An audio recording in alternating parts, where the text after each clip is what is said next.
You know what? I'm gonna say it. Otto's a best boy contender. This boy is a best boy contender. I love this boy. He's a good boy. Anyway, hello everybody. Welcome back to the channel and welcome back to what is now our weekly ReZero Season 2 discussion videos. And my goodness, does it ever feel good to say that. But before we get into the video proper, I do want to remind you to hit that subscribe button. It takes 2 seconds. It helps me out tremendously. So if you haven't done so yet, please consider hitting that subscribe button. So without further ado though, let's go ahead and get into this. So as fun as I found this episode, the beginning did make me, I'm not gonna lie, a little bit sad. Now you guys know that Krush is my girl. She's my top waifu in the show. She's just the best. I think she's like easily like the one who should be leading. I think she's the one who should end up being crowned queen and all that fun stuff. I don't know. Krush to me is just the clear victor. She's stolen my heart, admittedly, so I am a little bit biased, but man, I hated that we had to say ta-ta for now, because I definitely don't think this is like the last we see of them for the season. I have a feeling we'll see Krush again before the end of season 2, but maybe just like mentioned. I don't know if we'll necessarily see them come back full force, but I also think that this is definitely like season 2 existing tells me like, okay, so they know that ReZero is a big deal, and I don't mind them taking a while between season 2 and 3, because I just want a 3, but I don't mind if it takes a while, but I don't think we've seen the end of Krush and the gang.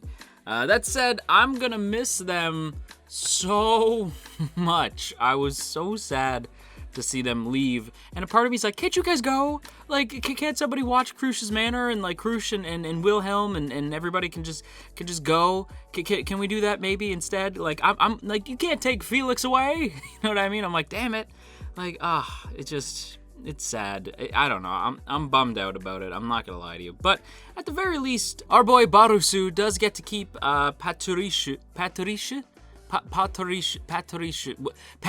Subaru gets to keep Patty, which I was happy with. I like Patty quite a bit. I like animal companions, and the fact that Subaru gets to keep a friggin' dragon, a ground dragon, but still a dragon, that's pretty great. I like Patty quite a bit, so I was happy that Subaru gets to keep Patty.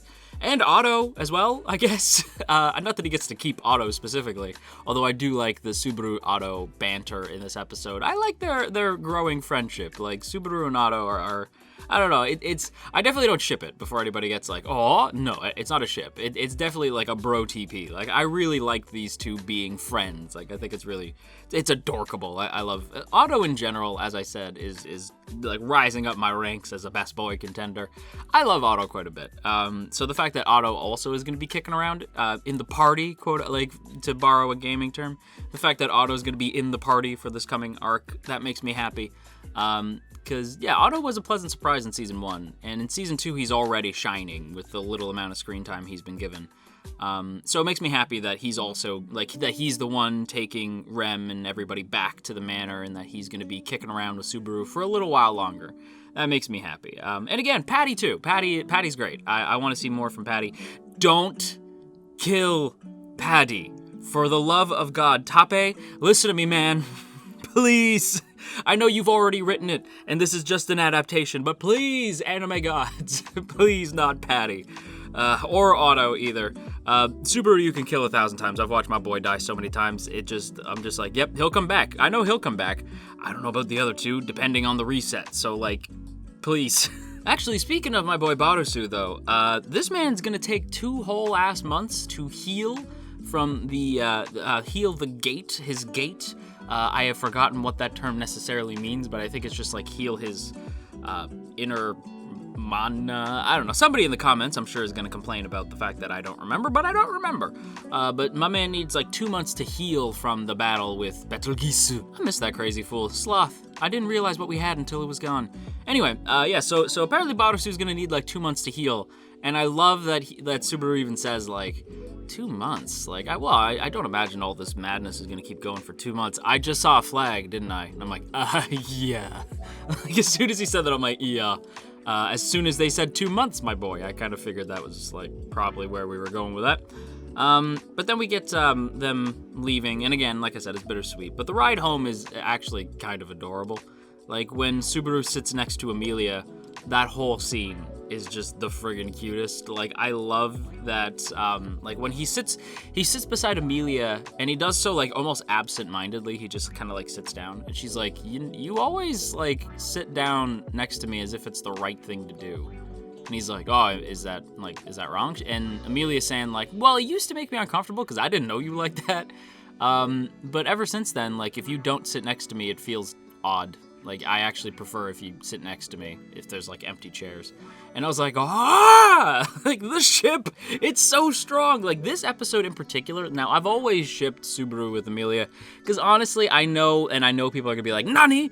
Listen, you can ship both, but, like, listen, like, I ship Rem and Subaru, but not as much as Subaru and Amelia, only because I feel like the whole purpose of the show is telling you that Rem and Subaru is settling.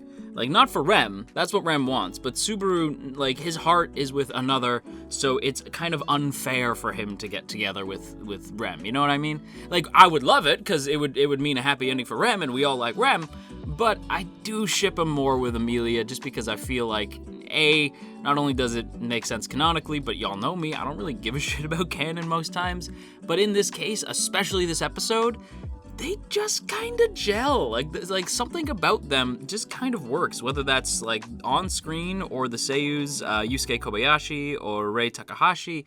Like, they just sort of meld together, and it just really works. Their chemistry on screen is insanely good, and I can't help it, man. I ship it to the moon and back. I ship it like FedEx. So, of course, I love this little scene where, like, Amelia says, like, I actually prefer it when you sit next to me now, and Subaru gets all excited, like, yes! Mission accomplished! It all pays off! Everything according to Keikaku. Like, my man goes nuts just because Amelia admits that she likes when he sits next to her. And, like, there's a lot of stuff that happens in this episode between them, and we will get there as we go, but man, this is adorable. Ya boy loves it. It is a little awkward, though, when you think about it, because you have to have this, like, auto break, right, where Otto sort of, like, opens the screen door like he's a friggin' taxi or something. Not a taxi, like he's a limo driver, which I guess he kind of is. But he opens the screen door and he's like, oi, what do you guys, like, I can't remember what he says. Like, he's just sort of talking about nothing. And Subaru's like, hey, yeah, cool, just gonna close this door if you don't mind. Like, just like, okay, Otto. Like, that's enough Otto for right now. Meanwhile, I'm like, no, that's not enough Otto. We need more Otto. But he slams the door, and then him and Amelia have this adorable-ass laugh. And it's basically there to sort of break up the cuteness, but also, like, the sadness of the fact that while those two are being cute, Rem is still in a damn coma. Well, not a coma, but a magically induced coma. And it's a little awkward the more I think about it, that they're having these cute-ass shippy moments, like, right next to Rem, who must, and I know she can't hear, and I know she's not even really there. It's just the shell, but on the inside, she must just be screaming.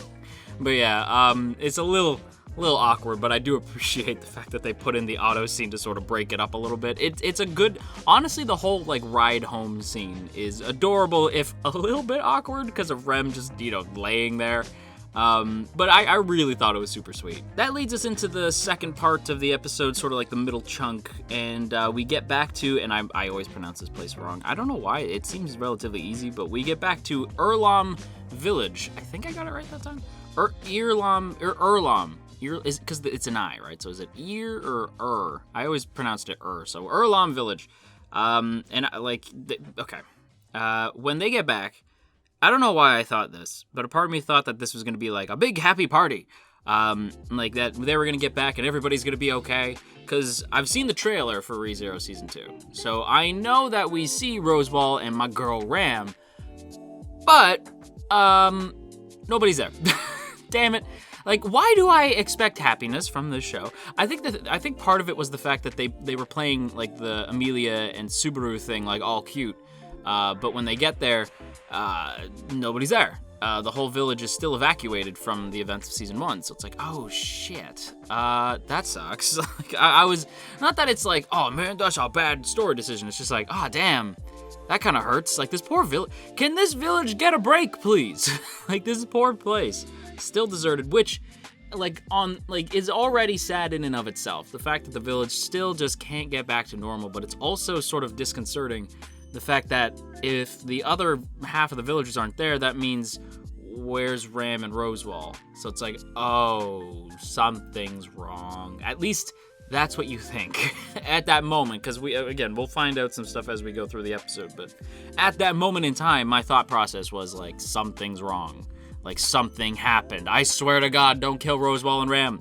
Like, something happened. What's going on? Mind you, it's not that, but still, a little bit scary. And of course, when we go back to the village, that also means that we finally head back to Rosewall's mansion. And my God, it feels like it's been several centuries since we were last here, doesn't it? It's a little bit, and again, I use this word mainly just because I think it's a cool word, but it's a little disconcerting. The fact that the mansion's, like, seemingly empty, and it's like, ugh. I don't know why that makes me uneasy, but it does. And Otto's feeling it, too. Otto's like, okay, this is a little weird. And they're like, Otto, just park everything around back. And I'm like, I swear to God, if something happens to Otto. Thankfully not. But yeah, like, Otto goes around with Patty and parks around back. And they go to open the door, but before they do, Amelia calls to Puck, and my boy's not responding. And again, I'm like, what is going... Like, they build the tension in this scene really well, because again, you know it's ReZero, and the fact that the village is still empty, and there's no sign of Ram or Rosewall, you're like, okay, what's going on? And then you get to the manor, and there's this, like, the mansion sort of has this, like, I don't know, just this vibe. Like, the fact that it's, like, so dead on the outside, you're like, okay... weird. And then there's like the tension of like, okay, so Otto is parking around back, so like he's gone, so now it's just Amelia and Subaru, and now Puck's not responding, and they knock on the door, and at first there's no answer, so it's like, oh, I don't like this, like just immediately bad vibes, right? But those vibes are quickly assuaged when suddenly Frederica shows up. My girl Freddie returns to the manor. Mind you, I say returns, but this is the first time we're seeing her. Well, I mean, we've sort of like heard mention of her as like the maid who quit for personal stuff. But this basically, this is her return to the manor in the narrative, right? So she's like coming back to the manor, and when she returns, the mansion's empty. And so she's basically just about as confused as Barusu and Amelia, although a little bit less so, because she gets a little letter, but we'll talk about that as we go. But first, with the introduction of a new character, I think you know what time it is. Oh yes, I think you do know what time it is. It is that time. It is time for some color psychology, for some character design time. Let's get it. Admittedly, the fact that she's wearing the maid outfit kinda just, the maid outfit, unfortunately, it's the same for everybody. So I don't really have a whole lot to say. The maid outfit basically just signifying like, hey, she works for Rosewall, and you know she does, because it's the same outfit that all of Rosewall's maids wear. So it's exactly the same thing. Although I will say, my man picks a quality outfit for the maids. I'm gonna say that, because sometimes you got to appreciate aesthetics. And speaking of appreciating aesthetics, my girl Freddie has got it going on. She's got the blonde hair, but it's like that anime blonde, you know what I mean? Where it's like basically yellow. She's got green eyes, and my girl rocking the shark teeth like my boy Rin. I don't know what it is with me and just liking characters with shark teeth. I don't know what that is, but here we are. Now, as I said, the maid outfit definitely just sort of denotes that, hey, this character works for Rosewall. But if we dive a little bit into the other aspects of her character, specifically the colors, which I am one to do here, we can actually maybe glean a little bit more. Let's go ahead and start with the hair. As I said, it's blonde, but it's that anime blonde where it's basically yellow. And now I've talked about the color yellow a little bit too much on the channel lately. I feel like a lot of characters have been having either yellow or gold in their design, which is not a bad thing. Yellow is a great color. Gold in particular is a really solid color. And I do feel a little bit bad that last week I screwed up and gave you guys some wrong information. When I was talking about Corny's design, I said that he had some yellow trim in his outfit. That's very clearly wrong. It was gold. I don't know why I said yellow. Sometimes I'll look at the design sheets and I'll just I don't know. Sometimes I'm just a friggin' idiot. So instead of it being yellow, it's very clearly gold, which does suit my boy Corny quite well. Here, it is definitely yellow. Like here, I swear to you, her hair is yellow. It's blonde, but it's yellow. And yellow is like a color that, again, it's a happy color, but it's also sort of a sign of caution. Which I don't necessarily get a cautious vibe from my girl Freddie. Like when I saw her right away, I was just like, nah, she's engaging. Something about her sort of draws me in, and I'm not sure what it is. Because the yellow hair, again, like yellow caution, like heads up, which I don't get from her. There's this yellow is also sort of paired up with perception. Sort of like this sort of like you see right through people, like you can, like you're very sharp. And as well as intellect, which I can see. Like there is something about her character design that just sort of screams sharp, right? Like so, like, and especially the way that she conducts herself. I feel like that's what the yellow is meant to signify. That she is, she's quite sharp, and she seems relatively like unfazed. Like I think that might be what it is. Just that sort of like upbeat nature to her. She's not necessarily like the most plucky character in the world, but not a lot seems to kind of get this character down. She's just sort of like pleasant when you meet her. In fact, if anything, that might be what the yellow in her character design is meant to signify. That she's just sort of an upbeat and pleasant character generally. Then there's the green in the design, which denotes nature, luck, and restoration. So that could be another part of the character that's sort of like engaging. Like when you see her, that she gives you that sort of like, like that calming vibe. And again, that might be the maid outfit. Maids are basically meant to help ease your workload, right? So maids are there to help out. So that could be another part of it, but also the idea of like sort of bringing harmony to the manor. The green eyes, green brings harmony, nature, luck, restoration. So I think that could be it as well, that she's meant to be this sort of caretaker type character, so they picked these specific colors for her design that sort of give you that like, everything's gonna be all right, that sort of vibe. But then there's the shark teeth, which kind of comes right the hell out of nowhere. But as soon as you see the shark teeth, it's so distinct to other characters that you're like, okay, there has to be something about this character that is different. And so my initial thought was like, well, it's a fantasy type show, so maybe the shark teeth might mean that she is like of a different like race of people. Like maybe she's like part shark or something, I don't know. But as we find out later, she is in fact part of the, she is part beast or whatever they say. So it's like, oh, okay, so there you go. Like that's what that's meant to signify, that she has like a little bit of a bestial nature to her character.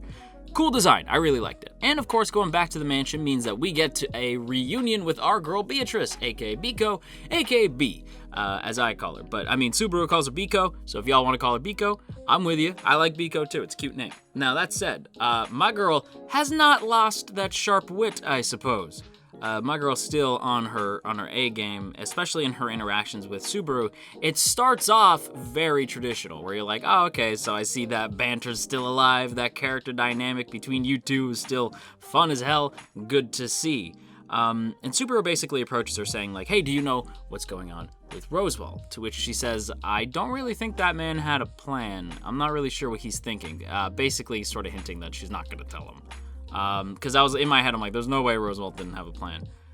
So she doesn't tell Subaru anything. However, Subaru does something like that I would have done too, but in hindsight, this was a bad move. Subaru hands B a book, that book being the book that Betelgeuse had on his person, and hands it over to B.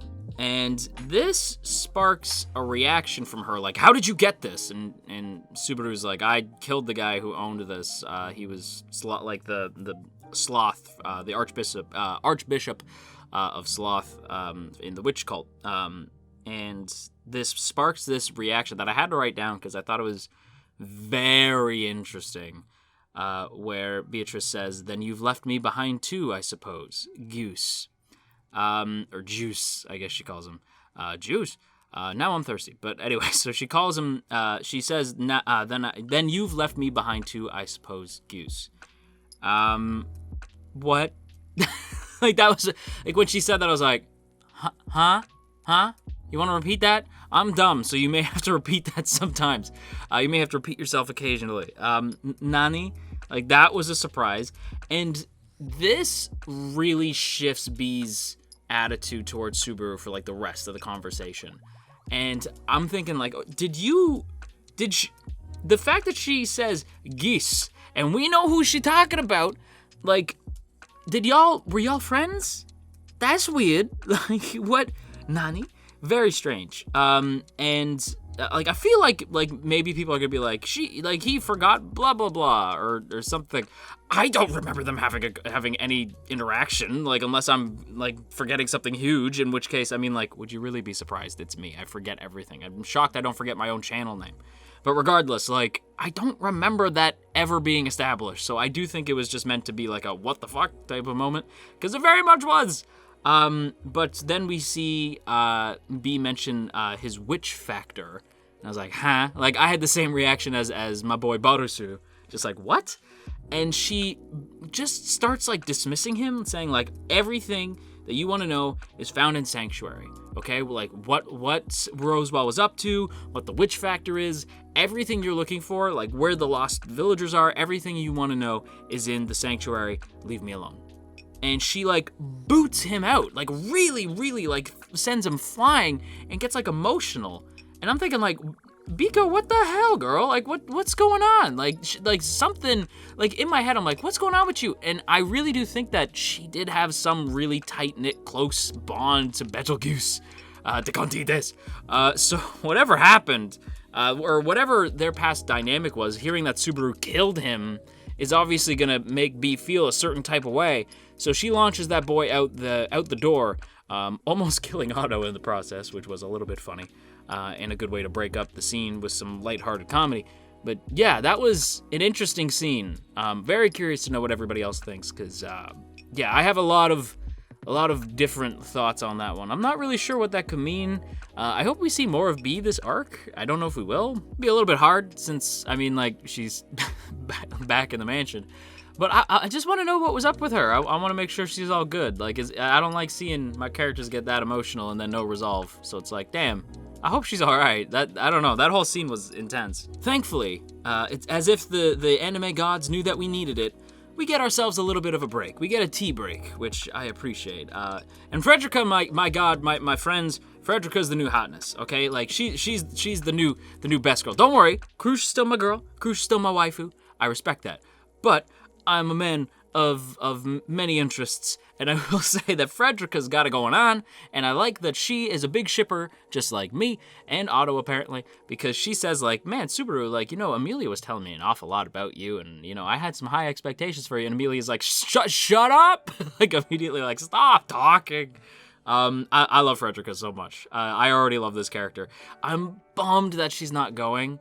Like, I know why, but I'm bummed because, like, damn, I really wanted a little bit more from that character. And I appreciate it, though, because this character also helps us understand what's going on. Not completely, but we get an idea of how to get those answers, as Freddy says she's willing to take them to the Sanctuary, but she'll need about 2 days to prep. And unfortunately, she's not going to be going with them. But Otto is just like, it seems you still do not understand what's going to be happening, Subaru. Of course I will be taking you, me, Otto, everybody's friend, which I mean, like, he is. But Otto's like, out of the goodness of my heart. Meanwhile, Subaru's like, you just doing this so you can look good for Roseball when you see him, aren't you? And of course Otto's like, no! Yeah. It's like, yeah, of course you are. Of course you are. There's nothing wrong with doing a good thing and knowing that you're going to get something out of it. You know, it'd be cool if you just did the good thing without needing ulterior motives. But I see you, Otto. You're like, my man's a merchant, right? He's like, okay, what's in it for me? Not necessarily bad, not necessarily great either, but at the same time, he's my boy. I love that Otto got that moment. And again, there's a fun moment between Subaru and Otto, like, oh, Otto, the fact that you wear your ulterior motives on your sleeve is why everybody likes you. It's like, Subaru knows. My boy Subaru knows. And of course, Otto being like, that doesn't make me feel good when it's coming from you. I really like the broship that's happening between these two. Be more friendly scenes, more bro scenes. I need it in my life. And again, no, I don't ship it, but if you're curious, yes, I do have some other ships for Subaru, one of which being Subaru and Julius.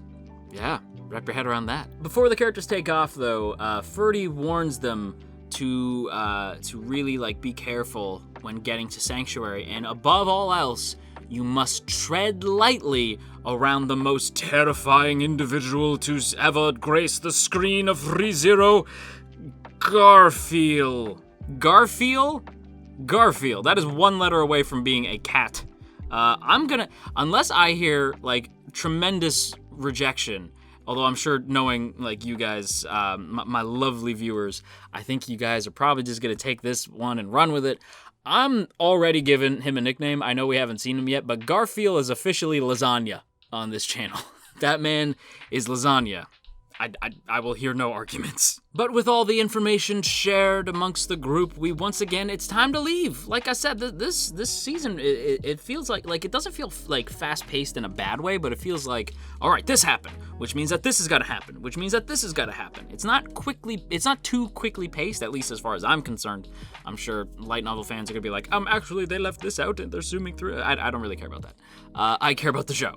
And as far as I'm concerned, the show's pacing has been quite well. It has been going pretty well at the very least. And I think, like, honestly, it's not that it's fast, it's that it's brisk. Like, it's a proper pace while still giving characters chances to breathe and to have little moments. It's really good. So already, we're leaving. Like, we can't stay at the manor too long. We gots to go. So they head off, and they have like a parting of the ways with Rem. Honestly, this whole scene kind of reminded me of Lord of the Rings, which I'm sure a lot of you guys will be like, huh?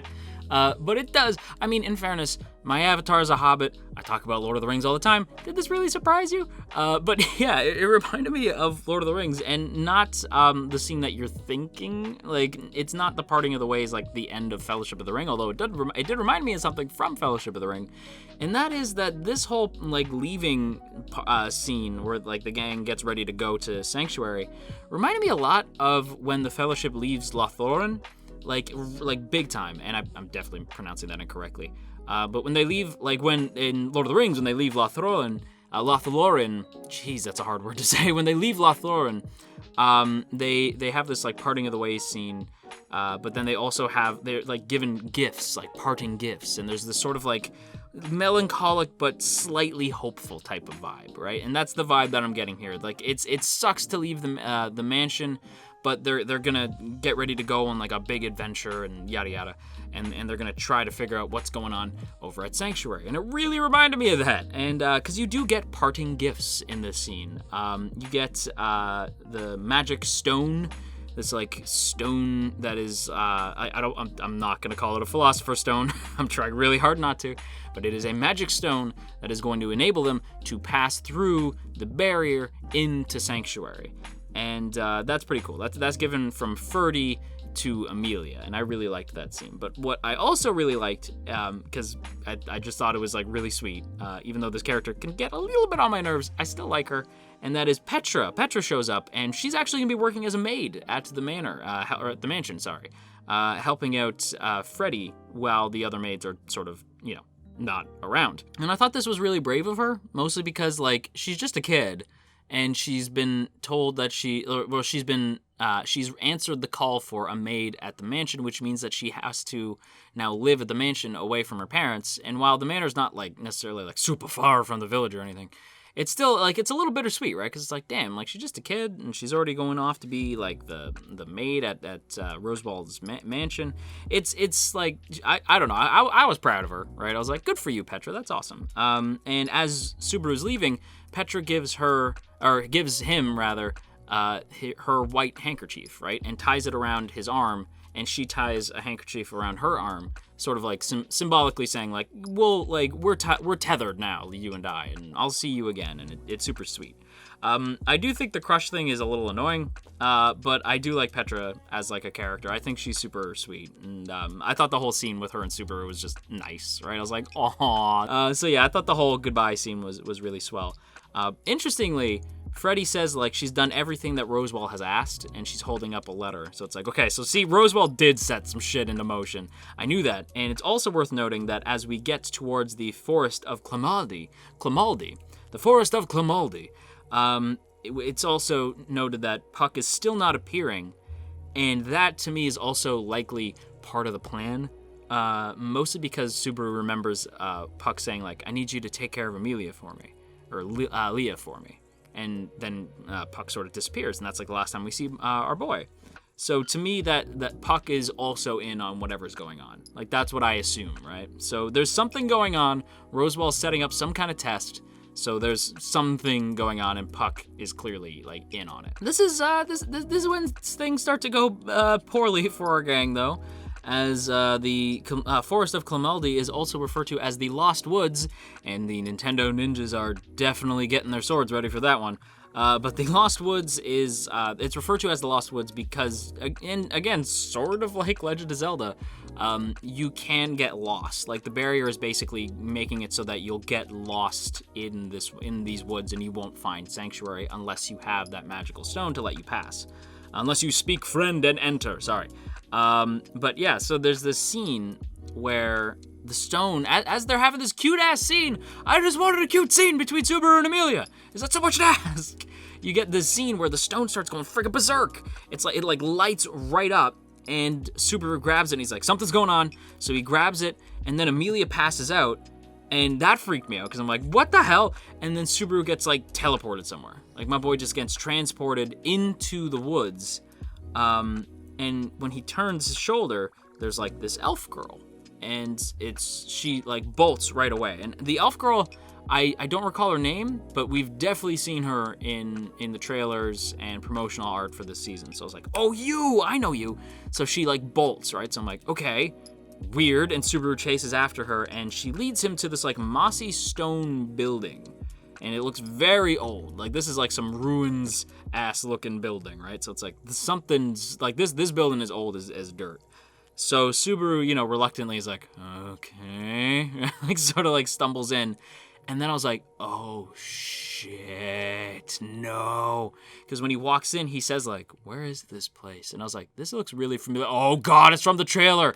And if that scene is happening now, then that means, and then boom, Subaru ends up in the Windows background. but seriously, like Subaru leaves that scene, ends up in the Windows background, and you know what that means. If you've seen the trailer, suddenly a voice starts to speak, and it's Maya Sakamoto, and that means we meet Echidna, the Witch of Greed, and that is where we end the episode.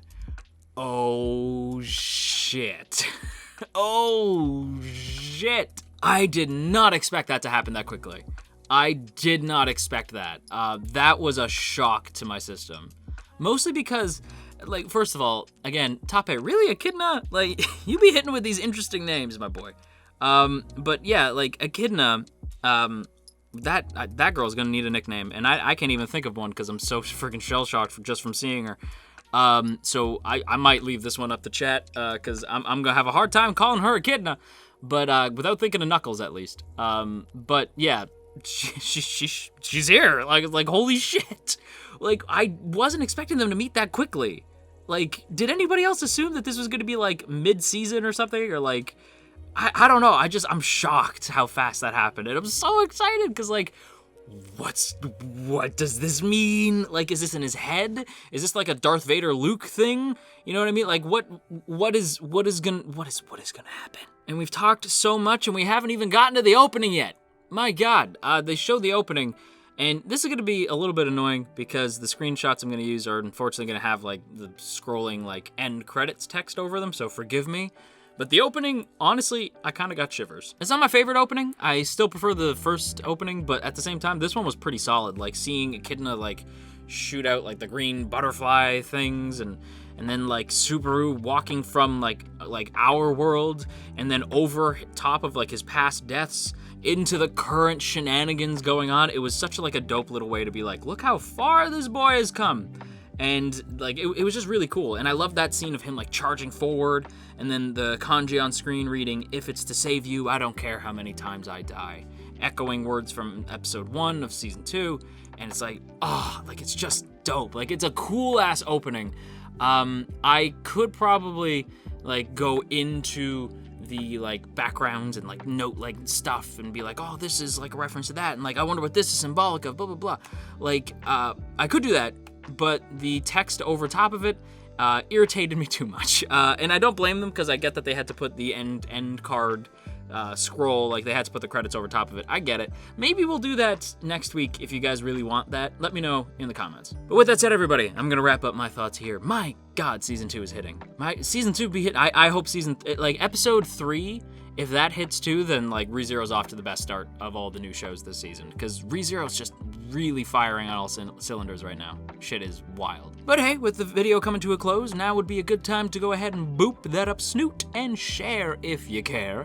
And of course, as always, I want to give a big thank you to the lovely people in the T Squadron. Look at these beautiful people. Look at all those beautiful names. If you too would like to join these beautiful, beautiful people, then be sure to check out that first link in the description to check out our Patreon page. And for less than a cup of coffee a month, you can help keep this channel afloat, and I would very much appreciate that. But with that said, everybody, I'm gonna go try to calm down and edit this video down to a reasonable length.